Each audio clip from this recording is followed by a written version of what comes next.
Nos encontramos en la Universidad Nacional de San Agustín. Se está desarrollando el segundo seminario de investigación regional, en los cuales hay temas muy interesantes, como lo que es temas de desarrollo local y regional, temas de empleo, temas sobre lo que viene a ser violencia.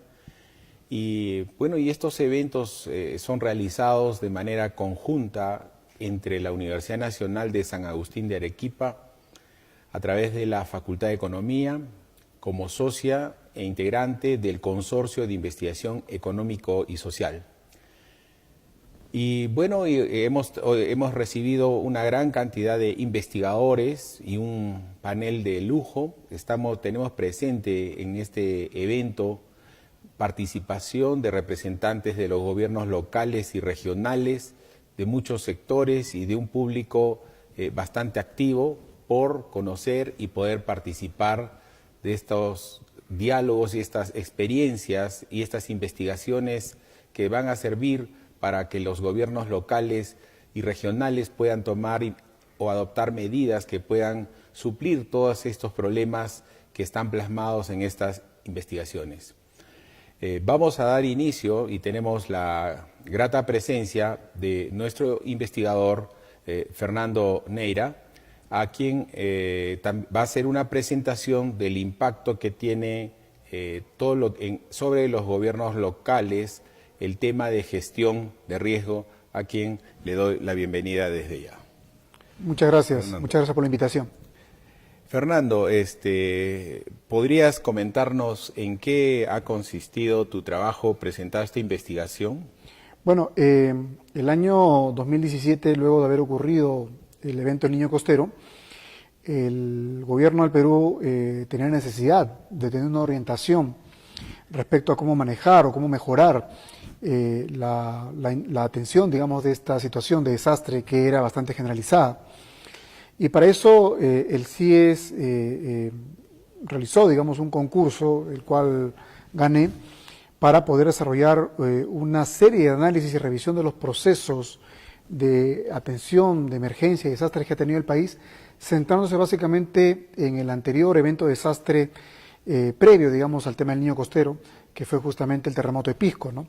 En donde se analizó básicamente cuál era la situación que se tenía durante el terremoto y a partir de esas lecciones qué era lo que se podía aportar para el Niño Costero, ¿no?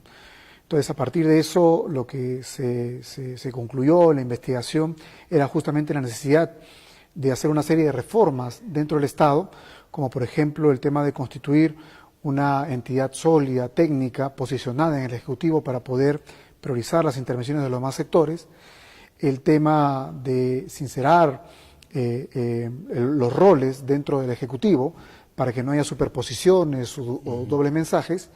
Y un aspecto importante es el tema de que los cambios normativos que deben acompañar a la gestión de los recursos públicos, ¿no? Porque muchos funcionarios, lamentablemente, en ese apresuramiento de gestionar los recursos, incurrían en irregularidades, ¿no? De buena fe, pero que terminaban con procesos en la Contraloría, ¿no? Entonces, todos esos aspectos fueron analizados y fueron mejorados, ¿no? Y otro aspecto importante es de que, no obstante, se contaban con recursos para la reconstrucción, del 100% de proyectos solamente se cumplieron con el 50%, ¿no? Y el resto, hasta hoy en día, estamos viendo si es que se ejecutan o no. Entonces, eso evidencia pues que hay muchas cosas a nivel de gestión pública que el Estado tiene que superar, ¿no? Fernando, ¿tú consideras de alguna manera que el aspecto político, sobre todo, podría tener algún determinante en esta situación que hace que muchas parte de la población se ubica en zonas vulnerables, tal vez con promesas en periodos previos a las elecciones y luego cuando ellos logran alcanzar, digamos, de alguna manera se ven comprometidos indirectamente y eso hace que no se pueda realizar una verdadera planificación seria, más que política? ¿Cómo ves ese asunto? Sí, es un problema crítico en el Estado peruano, ¿no? Es un problema que se viene arrastrando hace mucho tiempo y es justamente que el tema de las demandas sociales que generan las invasiones y ocupaciones informales terminan siendo atendidas o consentidas, lamentablemente, por aspectos políticos, ¿no? Clientelismo, promesas, ¿no? Que terminan pues siendo reflejadas al momento de una elección, ¿no? Y al final pues lo que hemos visto es que más allá de hacer un favor se termina generando pues un grave prejuicio, sobre todo porque el Estado termina invirtiendo en esos lugares que no son adecuados, ¿no? Les terminan dando títulos, agua, desagüe, no sé, muros de contención, aspectos que no contribuyen a reducir el riesgo, ¿no? Entonces, la población se siente segura y confiada en esos lugares porque el Estado ha intervenido, ¿no? Al final, cuando ocurren los eventos de desastre, sabemos lo que va a pasar, ¿no? Entonces, hay una serie de reformas que tienen que plantearse desde el Estado, sobre todo para poder considerar los aspectos que tienen que ver con esta condición de riesgo y sobre todo tomar en cuenta los estudios e investigaciones que la universidad o otras universidades o instituciones especializadas han determinado, sobre todo en la ejecución de proyectos, en los presupuestos y en la planificación misma, porque al final no solamente son pérdidas de vidas humanas, sino son pérdidas económicas, ¿no?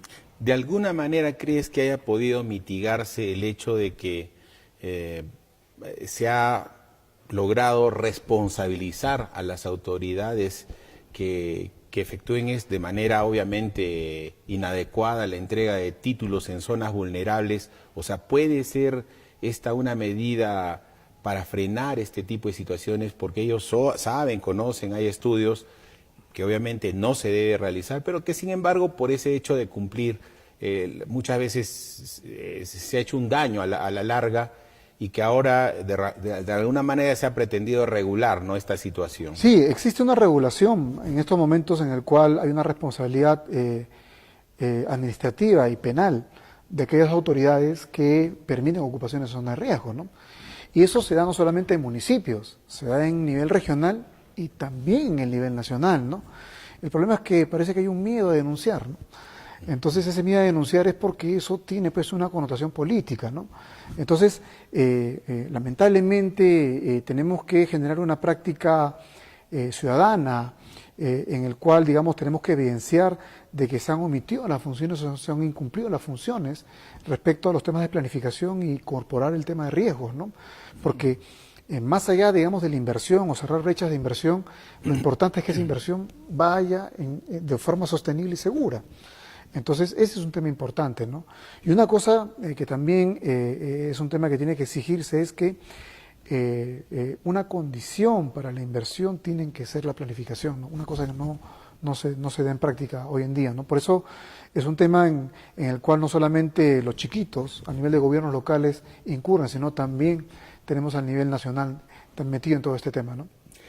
En términos de vidas humanas, llámense familias, que en muchos casos hay pérdidas, y también en términos económicos, ¿cuánto, no sé si es que haya o existe un estudio de cuánto se ha valorizado estas pérdidas que ocasionan? Porque acá hay inversión, sí, aun claro, cuando haya existido una pérdida, pues una casa o un edificio inclusive, o inclusive obras públicas, ¿no? sí, claro, Que en medio de estas zonas vulnerables hayan sido arrasadas, ¿no? ¿Cuánto pierde, por un lado, el Estado y cuánto pierden las familias también? Sí, claro. Hay un estudio que ha hecho el Ministerio de Economía en coordinación con el Banco Mundial, el Banco Interamericano de Desarrollo, respecto justamente de dimensionar esta inversión pública que está expuesta a desastres, ¿no? Obviamente Lima está en primer lugar, ¿no? Porque obviamente el tema del riesgo sísmico, riesgo de inundaciones, el riesgo también de deslizamientos hace, digamos, que se tenga pues una gran cantidad de inversión expuesta por el tamaño de población que tiene. Lima tiene más de 10 millones de habitantes, ¿no? Pero a nivel, digamos, de ciudades, hay también, digamos, un ranking, ¿no? Y obviamente no es de extrañar de que Trujillo, Arequipa estén dentro de los primeros lugares, ¿no? Arequipa también tiene un nivel de exposición bastante, digamos, importante, ¿no? Solo, por ejemplo, en la ciudad de Arequipa se han determinado, por ejemplo, que hay un promedio de 5.000 viviendas que están en torrenteras, ¿no? Que es una cantidad importante, ¿no? Y a nivel de la región se estima un promedio básicamente de 50.000 viviendas que están en zonas potenciales de riesgo de desastre, ¿no? El tema de la valorización de este desastre es un tema en el cual se tiene que trabajar, ¿no? No se tiene catastros a nivel de detalle, ¿no? Que ayuda a identificar si la vivienda es de un piso, 2 pisos, 3 pisos. Se sabe que hay vivienda, pero no se sabe cómo está, digamos, la inversión, pero hay inversión ahí. Pero sí se sabe que hay inversión pública, ¿no? Se sabe que hay redes de agua, redes de desagüe, y obviamente eso ha hecho pues un ranking a nivel de inversión, ¿no? Entonces, sincerando un poco el nivel de exposición en muchas ciudades, el primer lugar lo tiene Ica. Ica es una de las ciudades que está más propensas a pérdidas en inversión pública, lamentablemente, ¿no? De ahí sigue Arequipa y de ahí sigue Trujillo, ¿no? Y eso es lo que tiene que trabajarse, en reducir esas condiciones de riesgo de desastre, ¿no?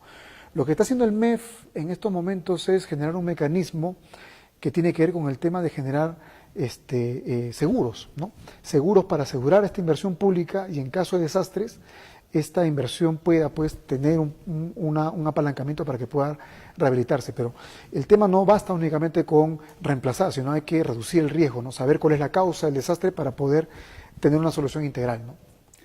¿Cuánto conocimiento tienen las familias de la existencia del riesgo? Porque a veces cuando las personas, las familias que por sus necesidades o carencias económicas se ubican en ciertas zonas determinadas, podrían ellos inclusive desconocer, ¿no? A veces uno ex post de que ha hecho ya sus inversiones, digámoslo así, gradualmente, o sea, solo después de un tiempo cuando ocurren las desgracias, ahí es donde cobran, pero ya la vivienda se hizo, ya es más complicado que esta familia pueda retirarse, ¿no? O sea, ¿cuál debe ser la forma preventiva en un primer término para que esto no ocurra? Y en un segundo término, a los que ya se encuentran en estas zonas, ¿cómo o cuál debe ser el mecanismo para, obviamente, retirarlos de ese lugar? Claro, el problema básicamente parte en todo un problema social y económico que se ha generado respecto, digamos, a estas ocupaciones en zona de riesgo, ¿no? Muchas familias no quieren salir de ahí porque tienen todo. Tienen agua, tienen desagüe, tienen luz, tienen servicios, tienen todo, ¿no? Y el problema es que las opciones o soluciones que le ha dado el Estado para salir de ahí no satisfacen esa demanda, ¿no? Aparte que surge pues el tema de la contraposición. ¿Cómo me voy a ir si el Estado me ha puesto servicios, ¿no? Entonces, hay un tema, digamos, en el cual tiene que sincerarse sincerarse justamente el tema de que la gente tiene que ser consciente y no subestimar el peligro, ¿no? Lamentablemente la gente recién es consciente cuando ocurre el desastre, ¿no?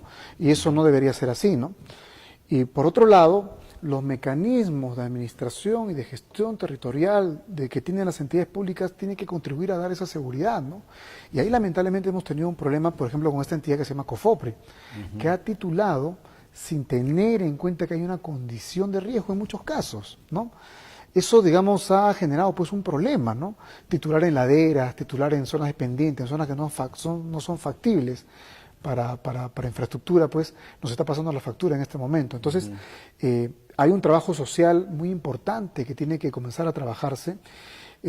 Han habido casos en los cuales se le ha hablado a la población para que se reasiente, se reubique, pero no quiere salir de ahí, ¿no? Entonces yo creo que hay un tema que hay que trabajar, creo que desde los niños, ¿no? Desde los más jóvenes, para que obviamente sean conscientes del nivel de riesgo y que tienen que buscar unas soluciones inmediatas, ¿no? Y yo creo que hay que sensibilizar con los desastres que están ocurriendo, ¿no? Un terremoto es fatal. Y ese terremoto, pues, no puede ser la lección para ser el punto de partida, ¿no? Tenemos que comenzar un punto de partida antes, ¿no? Para poder, digamos, sensibilizar a la gente y sea consciente del nivel de riesgo. Y es responsabilidad de la autoridad regional y local informar a la gente sobre la condición de riesgo sobre la cual está ocupando o viviendo, ¿no? Así es. Cuando nosotros estamos hablando de riesgos propiamente, muchas veces se malinterpreta en el sentido que es algo que va a ocurrir y lamentablemente no podemos hacer nada, ¿no? O sea, ya si nos toca, pero esas expresiones que muchas veces se suele escuchar, por lo menos acá en Arequipa, porque es una zona donde el volcán Mistin lo tenemos al costado, sí, claro, ¿no? Y obviamente casi toda la ciudad está expuesta de alguna manera, claro, ¿no? Entonces, en esos casos, ¿cómo es que debería también asumir la población en pleno? O sea, porque ya no solamente de ciertas zonas que son cercanas a lluvias, que están expuestos dentro de la región Arequipa propiamente, sobre todo, inclusive, estamos hablando de viviendas modernas, Sí, ¿no? claro. E inclusive ya no de personas o de un nivel socioeconómico bajo, sino también inclusive personas que podrían ser de estratos socioeconómicos elevados, pero que también a su vez podrían estar expuestos. En ese caso, las viviendas, las edificaciones dentro de la ciudad también deberían pasar por un filtro, digamos, por ejemplo, la dimensión, la altura, el tipo de terreno. O sea, ¿cómo es que debe esto implementarse dentro de la ciudad? Sí, bueno, lo que se sabe básicamente es que ya Arequipa, por ejemplo, cuenta con un estudio de microzonificación sísmica, ¿no? En caso de un terremoto, se ha hecho un estudio del comportamiento del suelo, ¿no? En distintos sectores de Arequipa, cuál es la respuesta del suelo frente a una onda sísmica, y paralelamente a ello se ha hecho también un inventario de lo que está construido, ¿no? Entonces, frente a ello, se ha hecho un tamiz de qué es lo que está construido y cómo está el suelo, ¿no? Y se sabe básicamente cuáles son las manzanas, a nivel de manzanas, cuáles son las manzanas, el número de viviendas que podrían colapsar, ¿no? Ese es un estudio que ha hecho el Ministerio de Vivienda, y que obviamente debe estar en manos del municipio, gobierno regional, pero falta trasladar e informar a la población, ¿no? Sobre todo para que se pueda, digamos, conocer, digamos, el nivel de riesgo, ¿no? Pero un tema importante que ha mencionado justamente es la condición del volcán, ¿no? Que es una condición muy particular que tiene Arequipa, ¿no?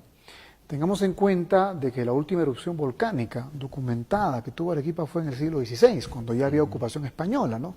1563, 64 hubo una erupción volcánica. Obviamente no había tanta población. En el momento que ocurrió la erupción, la gente se desplazó un tiempo hasta que pasara, y de ahí no han habido más crónicas o eventos, digamos, sobre un tema, digamos, de erupción significativa, digamos, del Misti, ¿no? Entonces, yo creo que es una condición en la cual, digamos, hay que tener en cuenta una perspectiva futuro, ¿no? El riesgo no puede ser conformismo, ¿no? O sea, no, ya me tocará, no me tocará, claro. Eso no se puede vivir de esa manera, ¿no? En el sentido de que tenemos de por medio hijos, ¿no? Y el tema es que hay que pensar en los hijos, hay que pensar perspectivamente en los hijos y hay que pensar en la seguridad, ¿no? Yo creo que es momento de comenzar a pensar en ir desconcentrando a Arequipa, ¿no? Arequipa ya no puede crecer más, ¿no? Tiene que verse la manera en la cual yo comienzo a generar un crecimiento horizontal, porque hay suelo que permite prever ese crecimiento vertical, ¿no? hacia arriba, y controlar el crecimiento horizontal, pero buscar otras opciones, ¿no? Desconcentrando, digamos, otros polos de desarrollo que puedan generarse a nivel, digamos, que permitan, pues, generar otras dinámicas e ir desconcentrando la ciudad a futuro, ¿no? Una perspectiva de acá a 40, 50 años que vaya viéndose eso, ¿no? El riesgo no se soluciona de la noche a la mañana, es un proceso, y es un proceso social también, ¿no? Es un proceso social, político, administrativo, en el cual tiene que tomarse una decisión y tiene que verse la manera en la cual vamos a generar estas condiciones de que se genere sostenibilidad para Arequipa, ¿no? Y sobre todo, pues, teniendo en cuenta la condición del volcán. Ese volcán en algún momento va a hablar, y es una cosa en la cual todos los arequipeños deben ser conscientes de que no una evacuación va a solucionar eso, ¿no? Basta un piroplasto para que todos nos envenenemos. Así vivamos en un edificio bien construido o mal construido, el piroplasto ya prácticamente, pues, te envenena. Entonces, esa es una condición que hay que tener en cuenta respecto a un riesgo volcánico, ¿no? Entonces, hay que estar atentos a eso. El INGEMET monitorea permanentemente el volcán, ¿no? Tenemos uno cerca que es el Sabancay, donde sabemos lo que ha pasado, ¿no? Sabemos lo que ha pasado ahí, muerte de animales, evacuación de personas, ¿no? En lugares que están muy próximos, tal como está Arequipa. Entonces, hay que recoger esa lección y ver un tema de ir desconcentrando la ciudad de repente hacia el futuro, que puede doler, pero es un tema que hay que verlo en función de lo que tenemos a futuro, ¿no? Y finalmente te preguntaré respecto al rol que obviamente está asociado de alguna manera al rol que tiene Defensa Civil y el sector educación, que está ligado, o sea, en medidas también que son de carácter preventivo, durante y posterior a cualquier evento de este tipo. Obviamente que es mucho y gran parte de conciencia en primer lugar, ¿no? Y educación, sobre todo. Claro. Educación para prevenir y también para construir, ¿no? Y obviamente, y creo que el rol ahí como que se ha quedado un poco estático, y de repente el sector educación podría contribuir de alguna manera. ¿Cuál es tu perspectiva? Sí, yo creo que definitivamente el sector educación y sobre todo en el tema de la formación de los infantes es un tema clave, ¿no? En la medida que tenemos una persona bien formada y consciente, esto va a cambiar, ¿no? Obviamente, en la medida que incorporemos estos criterios de seguridad y responsabilidad a los niños, vamos a tener adultos responsables, ¿no? Responsables en el sentido de su vida, de su seguridad, ¿no? Y eso, digamos, es un tema clave, sobre todo para ir trabajando el tema con el tema, digamos, de formar, ¿no? Y también yo creo que la universidad tiene que incidir más en estos temas, ¿no? La universidad tiene que incorporar el tema de riesgo porque es transversal, ¿no? Y el tema de defensa civil es un tema también importante porque debemos tener en cuenta que hemos tenido una política que ha sido solamente de respuesta o de reaccionar, ¿no? Y hay que ver el tema del antes, ¿no? De la planificación, ¿no? Por eso una de las cosas en la cual se ha puesto énfasis es que es un tema no solamente de defensa civil, que tiene que involucrar desarrollo urbano, planificación, logística, presupuesto, ¿no? Todos estos actores que tienen que tomar en cuenta el peligro, el riesgo, para incorporarlo dentro de sus procesos de gestión, ¿no? Es transversal, ¿no?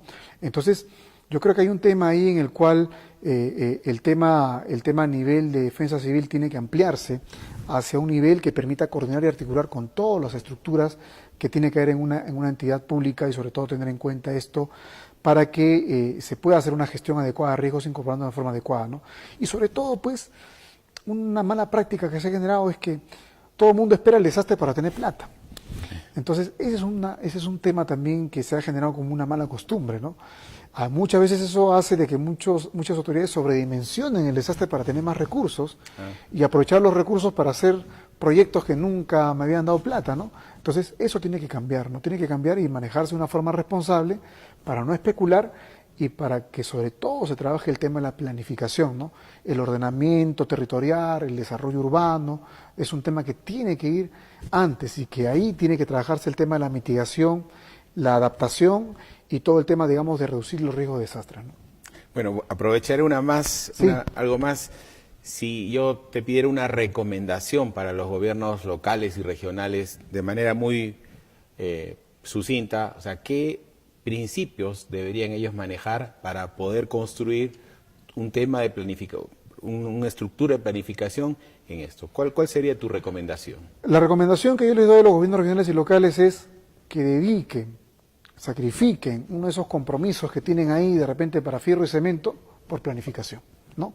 Nada cuesta invertir en estudios, en investigación, ¿no? En contar con economistas, con ingenieros, con arquitectos que le desarrollen una planificación para una ocupación segura y sostenible y oriente su desarrollo. Eso les va a servir, no se imagina cuánto, ¿no? Pampacolca nomás tenía un instrumento de planificación elaborado hace como 15 años, ¿no? Hace poco hubo un evento de lluvias y una zona que había sido identificada en esa planificación como zona de riesgo terminó inundada y colapsada, ¿no? Entonces la planificación sirve, sobre todo para orientar las intervenciones y para poder orientar las perspectivas hacia el futuro. Entonces yo les recomiendo a los gobiernos regionales y municipios que dediquen un tiempo a hacer planificación y ojalá las universidades puedan, digamos, también estar ahí, ¿no? La universidad juega un papel muy importante, la academia juega un papel muy importante en que también esto forme parte, digamos, de la cartera que un estudiante, que un tesista pueda también desarrollar para poder mejorar y sobre todo teniendo en cuenta que hay una condición de riesgo que tenemos que trabajar e incorporar. Te agradezco mucho tu visita, tu presentación, por esta investigación muy especial que ha recibido nuestra Universidad Nacional de San Agustín y la comunidad arequipeña que ha visitado nuestro evento. Gracias, Fernando. Tus palabras. No, muchas gracias y sobre todo mi reconocimiento a la universidad y el esfuerzo de la Facultad de Economía por incorporar, digamos, dentro de la agenda académica este tema y con la mayor disposición para poder brindar todos los alcances a los estudiantes, a los funcionarios y autoridades que nos puedan estar viendo, ¿no? Muchas gracias. Bien, agradecemos a Fernando Neira, quien nos expuso el tema de incorporación, de gestión de riesgos para la toma de conciencia, digamos, de los gobiernos locales y regionales aquí en nuestra ciudad de Arequipa, Universidad Nacional de San Agustín.